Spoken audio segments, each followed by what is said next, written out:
Hey guys, Ms. Peterson here, and welcome to AP Chemistry Lecture 1-8 on the periodicity of ions. Today we're going to be going over how to figure out ionic charge, talking about the trends of ionization energy and atomic radius. In your Brown-LeMay textbook, this is section 7.2 through 7.4, and this covers AP Chemistry topics 1.7 on periodic trends and 1.8 on valence electrons and ionic compounds. So, how do atoms even become ions? Okay, well, that relies on the fact that the most stable electron configuration in a valence shell is N, like whatever number, S2, and P6, like the noble gases. So atoms tend to gain or lose electrons to form that most stable outer shell. Typically, we phrase it like atoms want 8 valence electrons, but atoms are not people. They do not actually want anything. It's just what configuration is most stable, the configuration that minimizes those electron-electron repulsions. So we have two general types of anions: positive happy cat ions. Okay, think like Nyan cat, not grumpy cat. Are those references a little dated? Yes. Where anions, think sad, onion, anion. That's how I've always done it. Okay. Cat ions lose electrons, so meaning they have more protons than electrons. Okay. Lose the negativity, you become positive. They are formed by metals, typically in the S, D, and F blocks, and they will always lose their outermost electrons. Typically, this will be their S electrons, but sometimes they will lose electrons from the P orbital. That happens with atoms such as aluminum. Okay. Oh, also it is metals. Oh yeah, I did say metals. Okay. So, for example, say we're looking at calcium. Okay. Calcium, the atom, has the electron configuration 1s2, 2s2, 2p6, 3s2, 3p6, 4s2. Now, calcium 2 plus, okay, the ion loses these outermost electrons, so that its electron configuration is 1s2, 2s2, 2p6, 3s2, 3p6. So now its valence electrons are the 3s2, 3p6, that full stable outer shell. Okay, where anions are the sad onion anions. They gain electrons. If you surround yourself with negativity, you become negative. Okay, they have more electrons than protons. Now, these are formed by nonmetals in the p block. They typically gain electrons in their outermost p orbital. So if we look at oxygen, the atom, its electron configuration is 1s2, 2s2, 2p4. Okay. Now, when it forms an ion, its electron configuration becomes 1s2, 2s2, 2p6. Again, achieving that full stable outer energy level. Okay. So let's go ahead and do some practice. Okay. If you're ever looking for the number of valence electrons, remember that the shortcut is to look at the group or column. So let's go ahead and grab our periodic tables and get started on this. So aluminum is in group 13. It has 3 valence electrons, 1s2, 2s2, 2p6, 3s2, 3p1. Okay, now when it becomes an ion, it will become aluminum 3 plus, because it will lose, let me go ahead, what's a good color for loss? We'll go with this dark blue. Okay, it will lose these outer electrons, making the ion's electron configuration 1s2, 2s2, 2p6. Again, that s2p6 full stable energy level. Okay, let's look at nitrogen. Nitrogen is in group 15. It has 5 valence electrons, 1s2, 2s2, 2p3. Now, when it forms an ion, okay,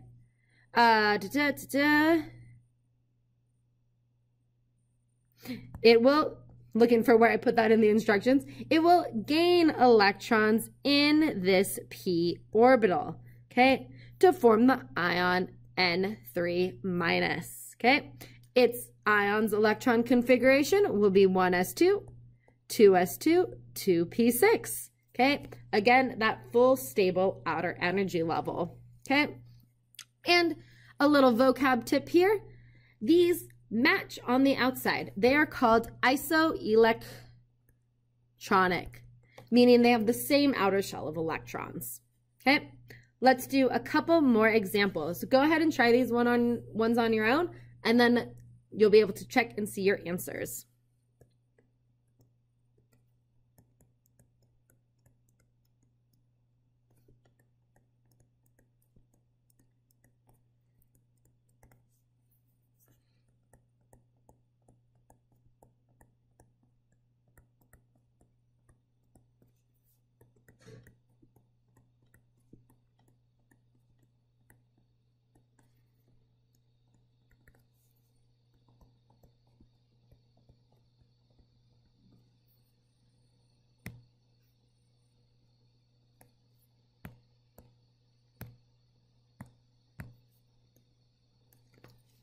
Okay, so did you get those ion electron configurations right?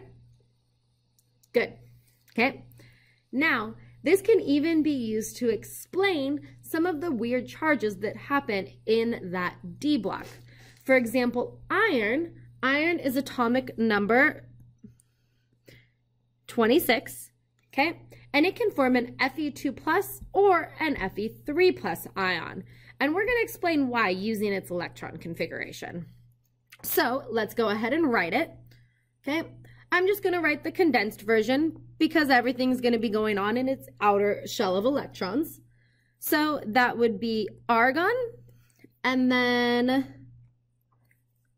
4s2, 3d, 1, 2, 3, 4, 5, 3d6, okay? Now, why do you think it forms that Fe2 plus? Okay, so this is for Fe atom, okay? Now, for Fe2 plus, well, hopefully you guys can see that it is going to lose, I'm in the wrong color now, okay? It is going to lose these 4s orbitals, okay? Again, when those D block elements form ions, they typically lose their outermost s electrons, not the ones that were added last, okay? Their outermost ones. So for that, it loses those 2 s electrons. That makes sense, okay? Its electron configuration would be argon and then just 3d6, okay? Without those 4s. So that makes sense. It loses its outermost. But how does it get to the Fe3 plus? Okay, well, that means it needs to lose 1 more electron. It'll have to lose it from that d orbital, making its electron configuration argon 3d5. Okay, and hopefully, maybe you guys recognize that this is a half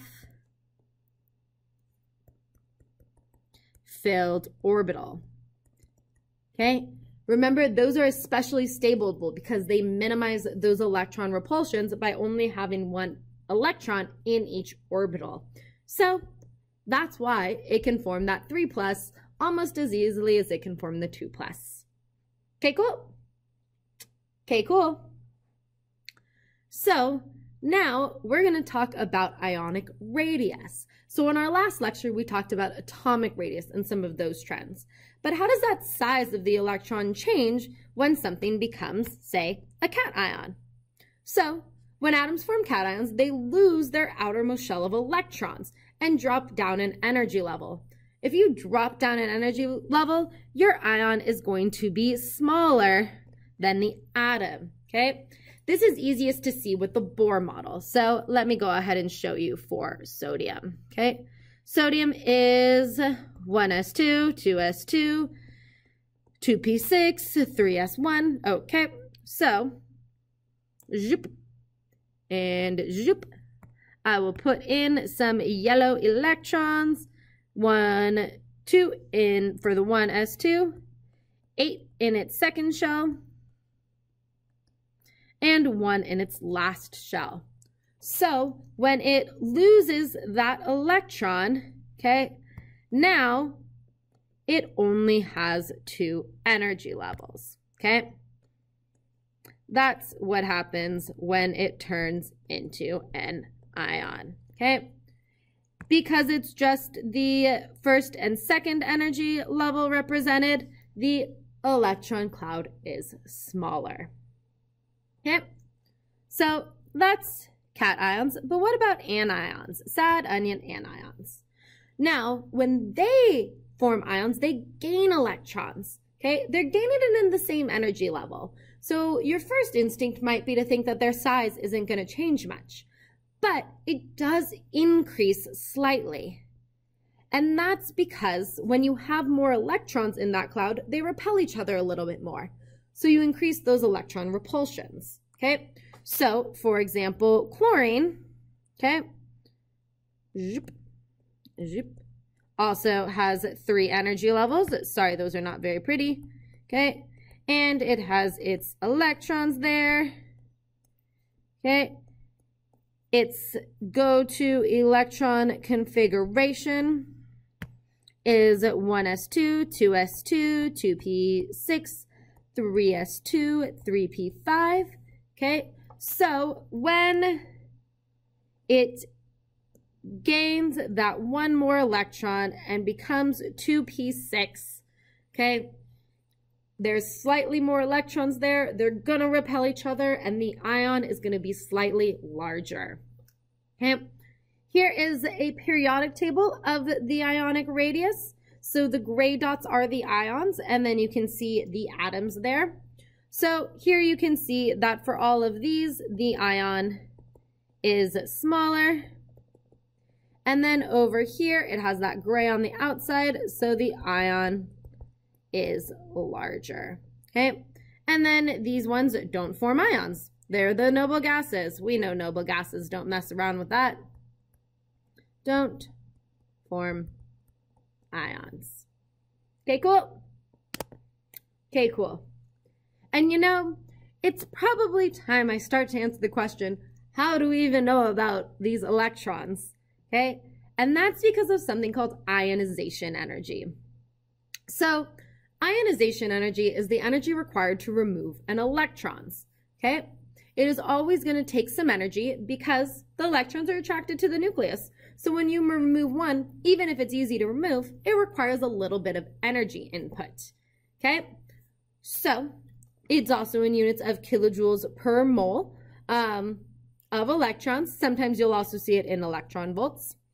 And for this one, we talk often about the first ionization energy.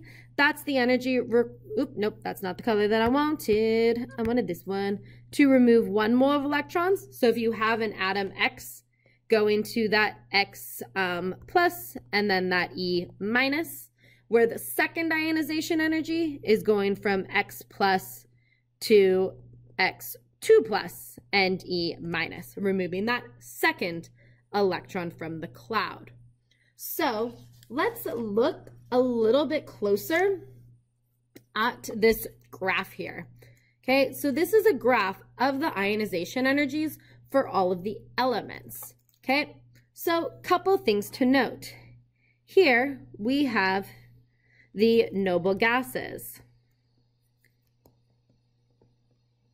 Okay, they have high first ionization energies.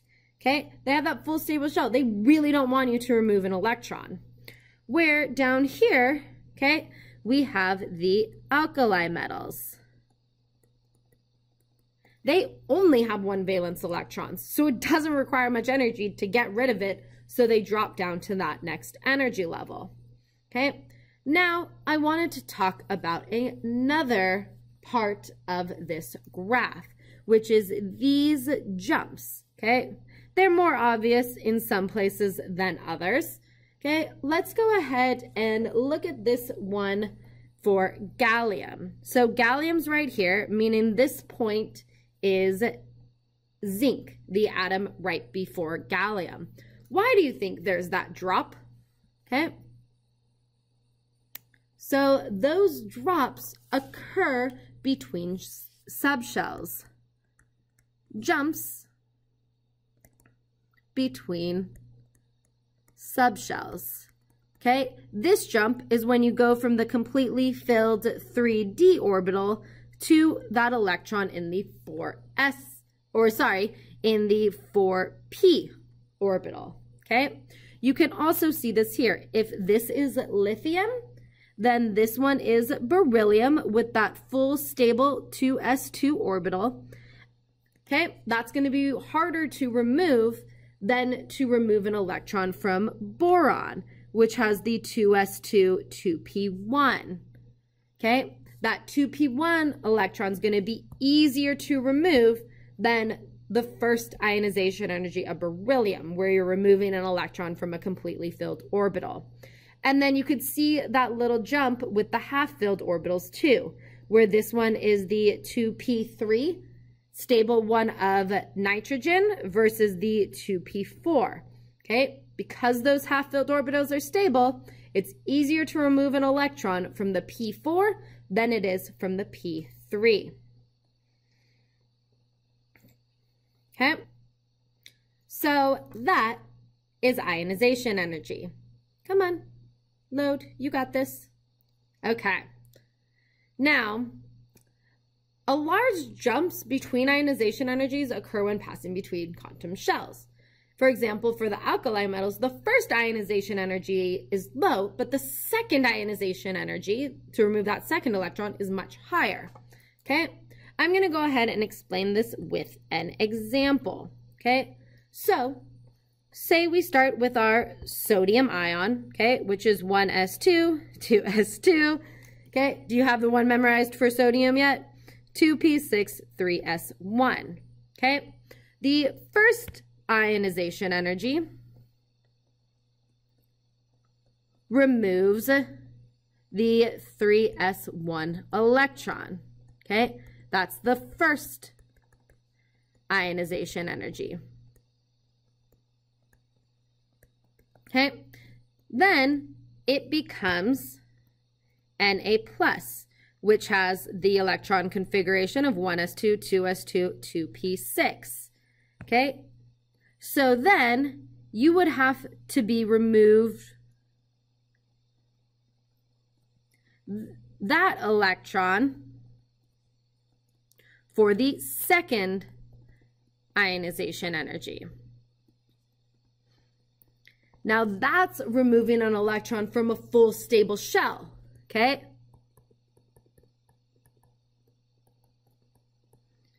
Meaning it doesn't want to be removed. It requires a lot more energy.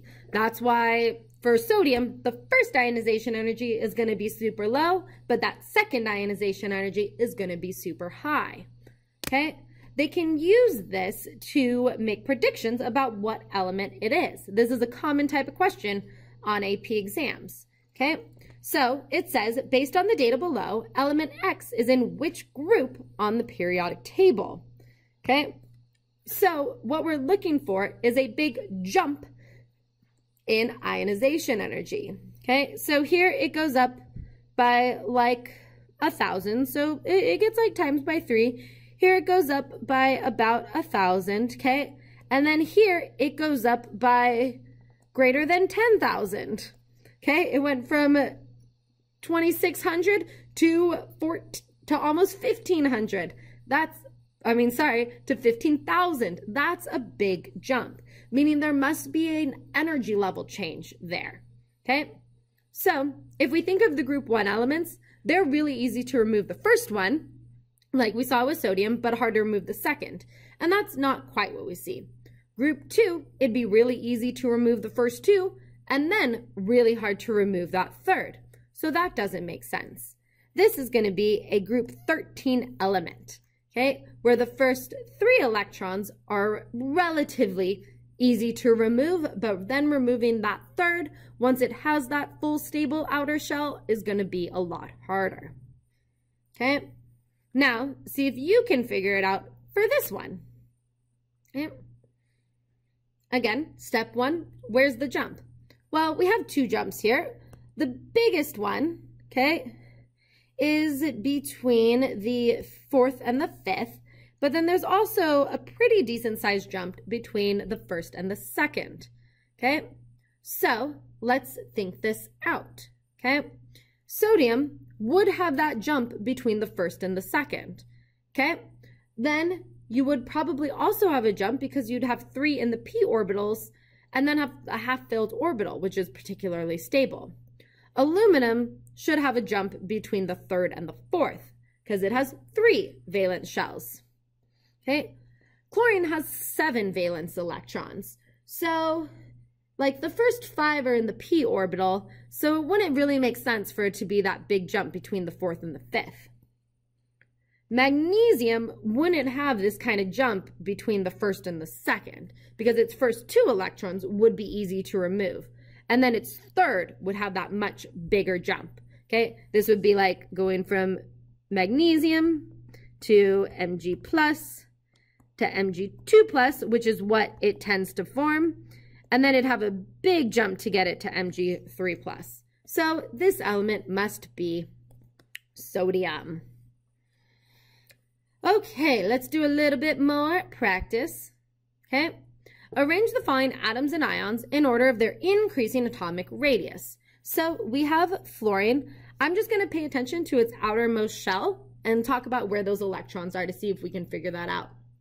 Fluorine, the atom, has electrons in 2, let's just write it, helium, 2s2, 2p5, okay? S2, that has its valence electrons in the 3rd energy level, 3s2, 3p6, because it gained 2 electrons, so it looks like argon, okay? Chlorine also looks like argon, okay? It'll have that Ne, 3s2, 3p6, or if you just wanted to call it argon, that is fine too, okay? And then we have selenium, okay, which has electrons up to the 4th energy level, okay? 4s2, 3d10, 4p6, because it has those 2 extras. So first, we can determine that because of this 4th energy level, selenium is going to be the biggest, and because of the 2nd energy level, fluorine is going to be the smallest. So we can automatically get rid of ones that don't follow that trend, which is this whole bottom area. Okay, now we're left with who's bigger, chlorine or sulfur? They both have the same electrons in their outermost shell. So your instinct might be to think that they're the same size. But what's different about them? That's their nuclear charge, okay? Chlorine has 1 more proton than sulfur has. That's 1 more proton to pull in that electron cloud. Oh, and actually, sorry, it was 3p5. It has less electrons, but it still has more protons to pull in that electron cloud, making it smaller than sulfur. Okay. Now, let's look at these ones. We have S2 minus, S and O2. Okay, first, we're looking at which one's going to be the biggest. Sulfur, if you're looking at your periodic table, has electrons in the 3rd energy level. Oxygen is in the 2nd. So we know it's not going to be oxygen. So then we're left with the S2 minus versus the S atom. Now, remember, anions, when they gain those electrons, they increase the repulsions. So S2 minus will be the largest. Okay. One more, we have another isoelectronic series, meaning they have the same electron configuration.